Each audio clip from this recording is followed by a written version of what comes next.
which will feature a guest host named Thomas. Thomas Sawyer. Thomas Sawyer. I was like, what? Wait, what's going on?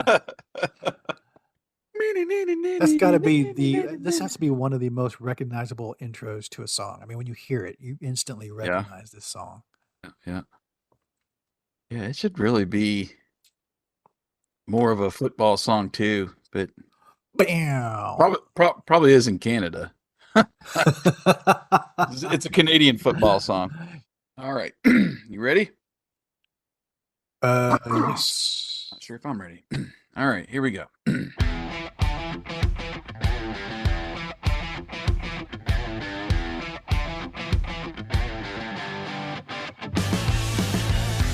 Welcome to the Greatest Lists podcast, a show about music and lists. This season, your hosts Jason and Eric are counting down the top 25 guitar solos of the 80s and the top 25 guitar solos of the 90s. Think your favorite made the list? Tune in and find out. Take it away, boys. Welcome back to Season 2 of Greatest Lists, a music and talk podcast featuring lists of the greatest songs of all time. I am one of your hosts, Jason. Joining me is my co-host, a modern-day warrior, Eric. Weekend warrior. How about that? What's going on? Doing good, man. We are actually just about ready to finish up our sponsorship with HalloweenCostumes.com. Do want to remind you that we are sponsored by them. They got the largest online selection of Halloween costumes. Did you know they also have yard decorations, Eric?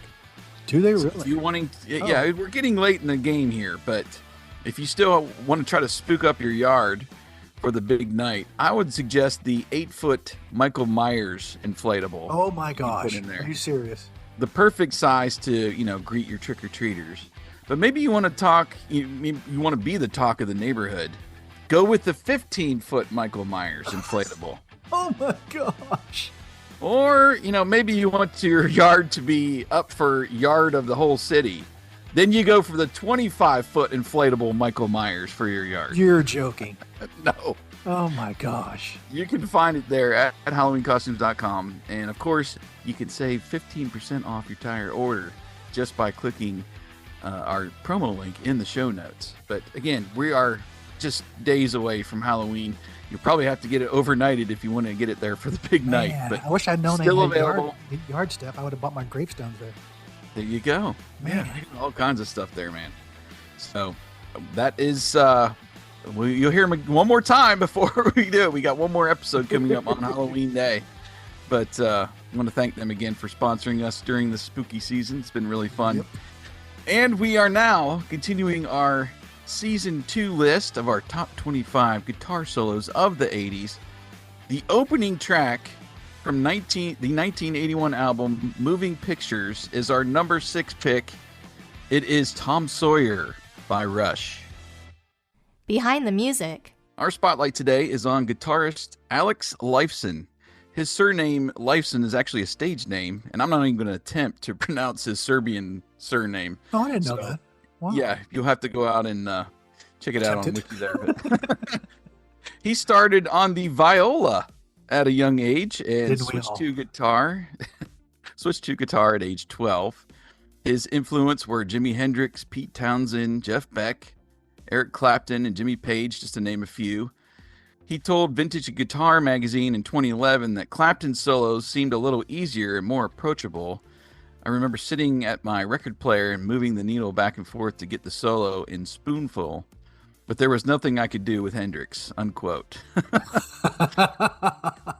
Lifeson is mostly self-taught outside of about a year and a half of classical guitar in high school. Here's a little bit on Rush's history. In 1968, Lifeson co-founded the band that would become Rush with drummer John Rutsey, who Lifeson actually met in school, and bassist and lead vocalist Jeff Jones. Jones was replaced by Geddy Lee just a month later, who, according to him, suggested they recruit Lee to join because of his travel time to get to Lifeson's house. So, man. Nice.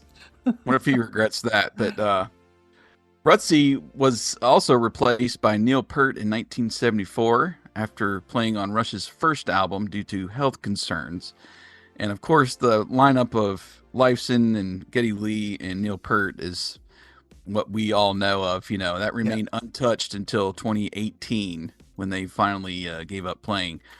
But throughout their entire history, Lifeson was only the only continuous member who stayed in Rush since its inception. So there's a little history behind them.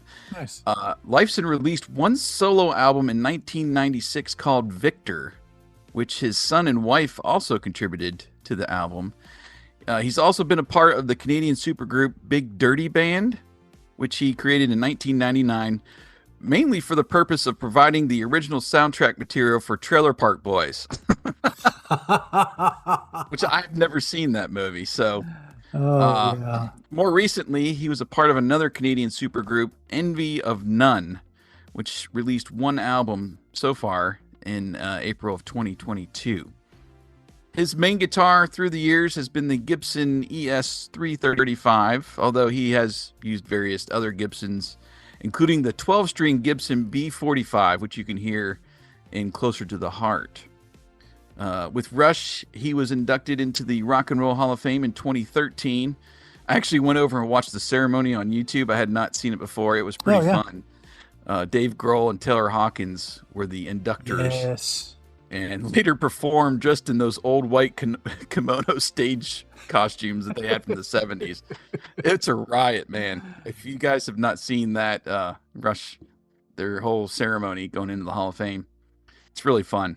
Yeah. As far as Tom Sawyer goes, peaked at just number 44 on the Billboard Pop chart. In fact, Rush has only one single that reached the top 40 on the pop chart. That was New World Man from the Signals album in 82. According to Sonfax, frontman Geddy Lee said the band hated this track when they first recorded it. He explained, quote, "I remember being disappointed in the studio, thinking we really didn't capture the spirit of the song. We thought it was the worst song on the record at the time, but it all came together in the mix. Sometimes you don't have the objectivity to know when you're doing your best work," unquote. So, yeah, thought it was bad and all came together in the mix, like he said. Wow. Let's get personal. So my first real taking to Rush was actually thanks to a CD compilation disc that I bought in the early 90s called the 80s Greatest Rock Hits Arena Rock. Some of what they called Arena Rock was suspect. As it always is. Yeah, so it had on there Too Much Time on My Hands by Styx. Okay. Yeah. We Built This City, not Arena. Loving Every Minute of It by Loverboy. Pat Travers' Boom Boom, Out Goes the Lights. No. Boston's Amanda, Jay Giles' band Freeze Frame, and Arcadia's Election Day. Oh my gosh. Oh, and Survivor's High on You. That's what they called Arena Rock. That sounds like an album put together by AI. Yeah, right. It was just random. But also on that disc was a true Arena Rock song, which was Tom Sawyer by Rush. Nice. And that song definitely got played the most out of any of the others. I still have that CD, by the way. Do you really? Yeah. So that was my first real introduction to them.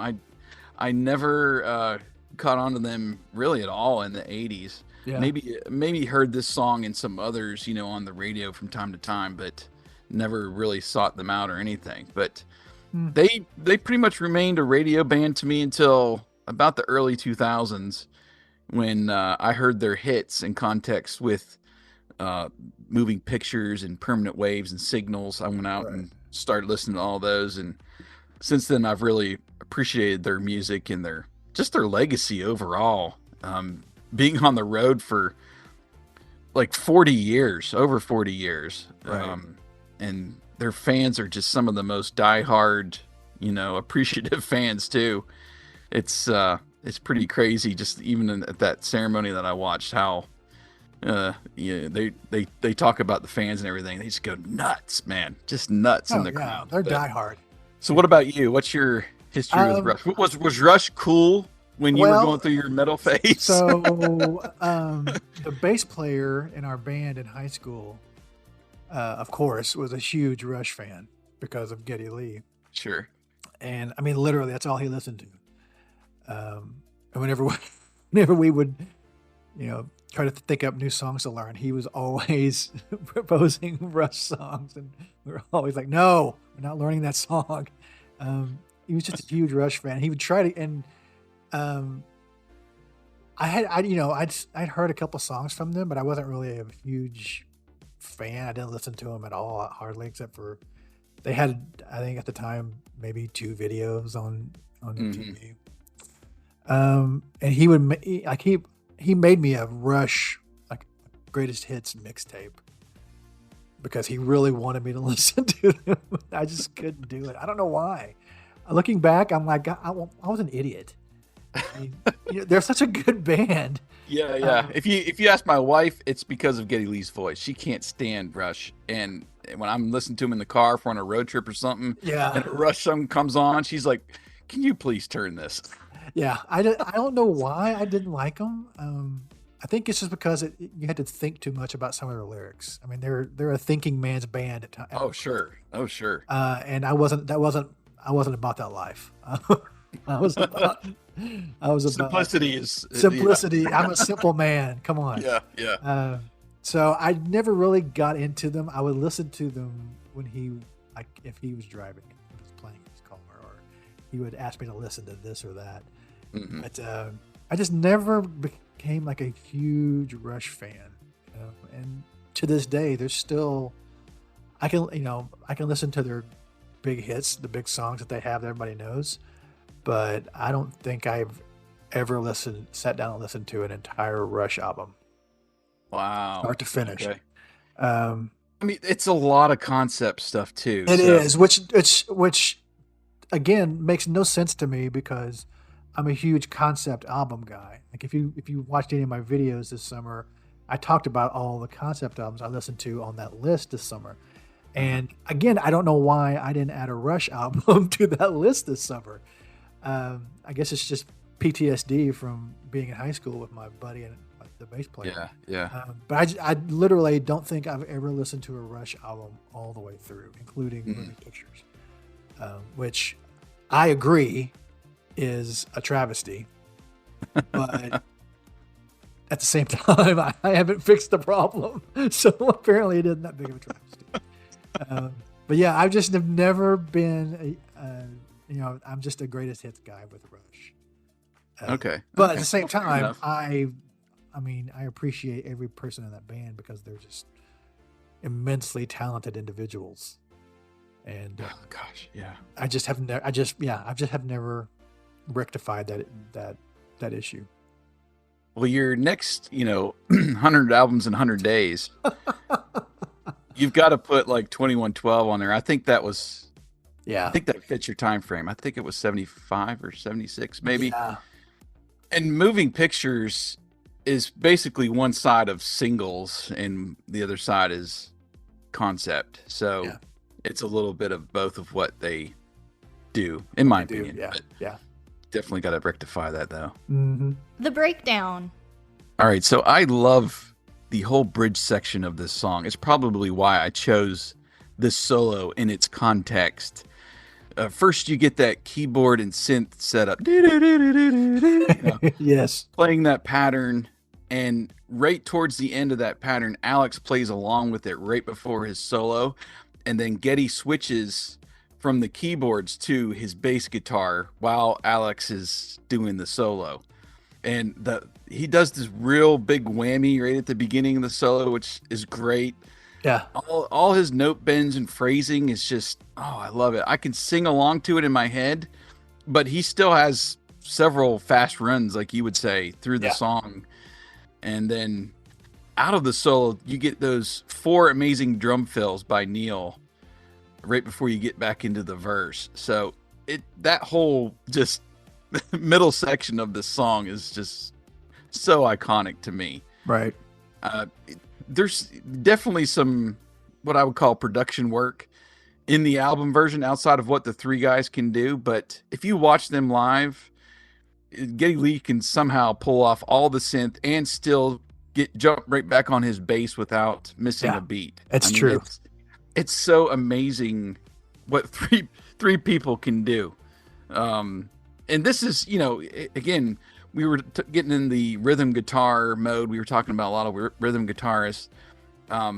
But I think I have more appreciation. While I like the 5-man sound, you might say, I think that's more 80s. But the 3-person sound too is, I think I appreciate more, just because, gosh, especially these guys, especially these guys, yeah, because they just can do anything and everything, and then more on top of that. Yeah. Oh yeah. I mean, if you watch him live, you see that Geddy Lee's playing something with his feet too. So he's playing his Moog with his feet. That's part of the keyboard parts, and he's playing his bass lines, which aren't just one note. They're ridiculous bass lines. And he's singing. So he's doing 3 different things at one time. I mean, and at times Alex Lifeson is playing keyboards and he's playing his guitar, and I mean they're all 3 just immensely talented.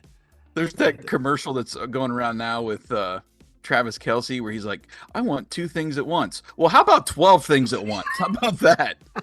That's what you're getting with these guys. That's what you're getting. Do it all. It's 3 guys. It sounds like 5 or 6 at times. I mean, I get what you're saying. Yeah. Yeah. No, my favorite part of the solo is that whammy part where he just gosh, until he can't make it do anything else. He's just like holding with it and just going to town on that whammy bar. That's my favorite part of the song, and it always has been. I've done that before just to try to emulate it or make fun of it. I will just go to town on that thing just to do the same thing he does. Yeah. But I love his tone. I've seen videos of his rig rundown where he talks about all of the effects and the amps and everything that he uses. And he has a great tone. It's not like overly overdriven like as was the norm in that time period. But he just has a really great sound. It's and it fits with the rest of the band. It's not right. Yeah, stand out. He does rhythm essentially and lead as well. I mean, it's all him. So he has that ability to solo when he. And he's one of those guys. Like I think we've talked about, like with when the guitar player drops out from playing rhythm to play lead, there's a big hole because the rhythm's gone, and there's only a couple of bands that didn't happen to, and like Eddie Van Halen was the main one because you can't tell when he drops out because he never drops out. But Alex Lifeson is the same way. If you listen to, I mean, even the hits that I know, if you listen, there's not like him playing rhythm than him playing lead. It's all the same thing. I mean, he never takes a break. He's always playing something. Yeah, their songs are structured so unorthodox, not traditional.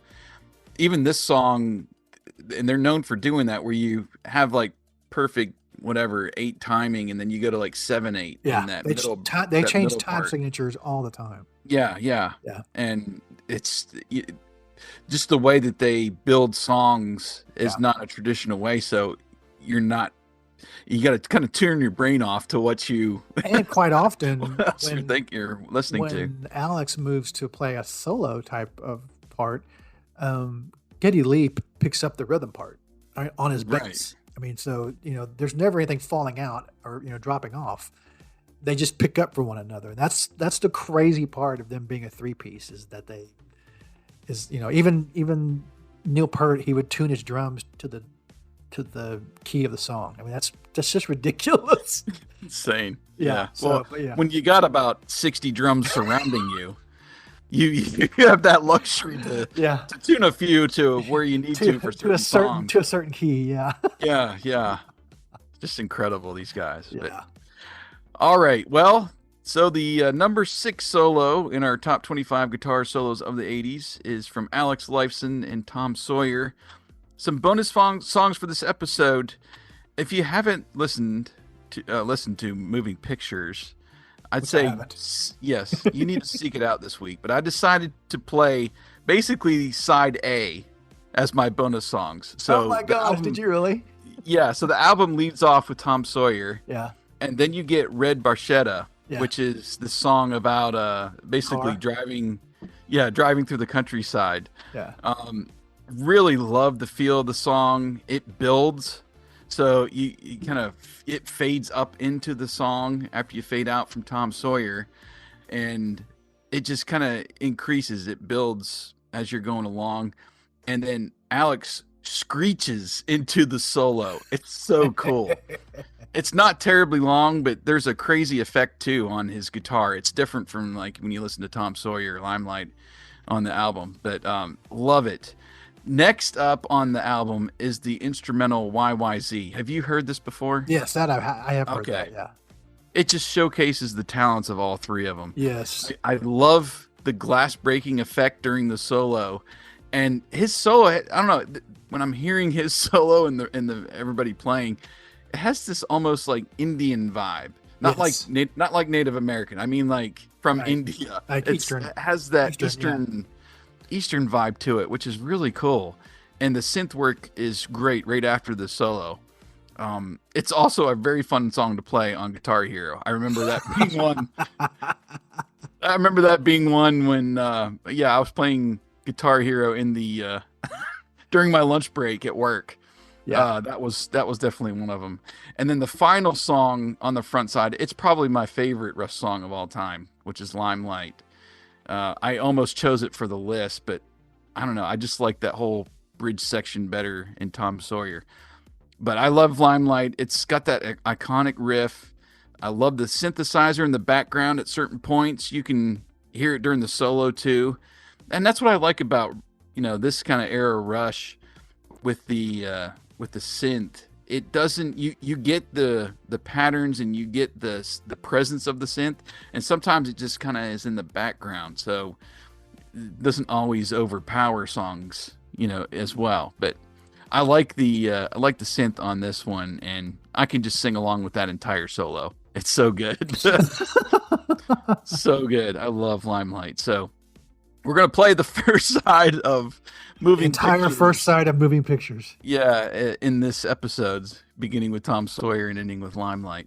But in the side two is that kind of concept stuff, which is still good, but love all of the songs on this front side. So stay tuned. You'll hear all those in their entirety.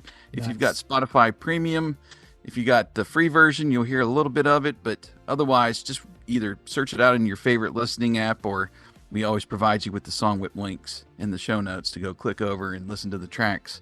Yep. You can, for a little bit longer, find us on Twitter or X. We decided to go ahead and get rid of that account here not too long. So if you got any feedback you want to leave as we're finishing up season 2, would love to hear it at Greatest Lists, or we're also on YouTube. We're also on greatestlistpodcast.com, and you got comment sections there as well to leave your comments. Also in Spotify too. Okay, so Eric will return to host the next episode, our number 5 selection. Things are going to get a little scary on Halloween, folks. I'm telling you. It's going to be our Halloween episode. Thanks for listening to Greatest Lists. We look forward to continuing our list of the top 25 guitar solos of the 80s on Halloween. You've been listening to The Greatest Lists.